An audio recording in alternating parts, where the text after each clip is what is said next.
नमस्कार, मी डॉक्टर संजीवनी राजवाडे। उन्हाळ्याच्या ऋतूमध्ये आपल्याला मिळणारं जे कलिंगड असतं त्याची आज थोडीशी माहिती करून घेऊया। हे कलिंगड घेताना आपण कसं घ्यावं, तर आपल्याला जेवढं दिसतं त्याच्यापेक्षा सुद्धा त्याचं वजन जास्त असलं पाहिजे, असं पाहिजे। शिवाय त्याचा रंग अतिशय डार्क पाहिजे।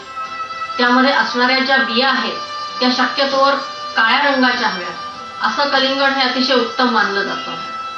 कलिंगडामध्ये लायकोपिन नावाचं तत्व असतं, ज्याचा आपल्याला कॅन्सरशी फाईट करण्यासाठी उपयोग होतो।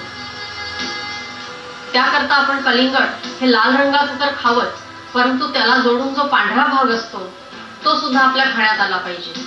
पांढरा भाग हा किंचित वाफवून घेऊन त्यात आपण काळं मीठ घालून ते सॅलड सारखं सुद्धा खाऊ शकतो। ह्यामुळे आपल्याला लायकोपिन हे भरपूर प्रमाणात मिळतं आणि आपल्या नॉर्मल पेशी ज्या कॅन्सरस पेशीमध्ये ट्रान्सफर होत असतात त्याचं प्रमाण कमी होतं। ही जी तत्व आहेत कलिंगडातली, ही आपण जेव्हा कलिंगड रूम टेम्परेचरला साठवून ठेवतो त्यावेळेला त्याच्यामध्ये वाढ होत असते। म्हणूनच कलिंगड हे कधी फ्रीजमध्ये ठेवू नये। आणल्यानंतर कापण्याच्या पूर्वी जेव्हा आपण ते स्टोअर करतो तेव्हा हे आपण घरात रूम मध्येच ठेवावं।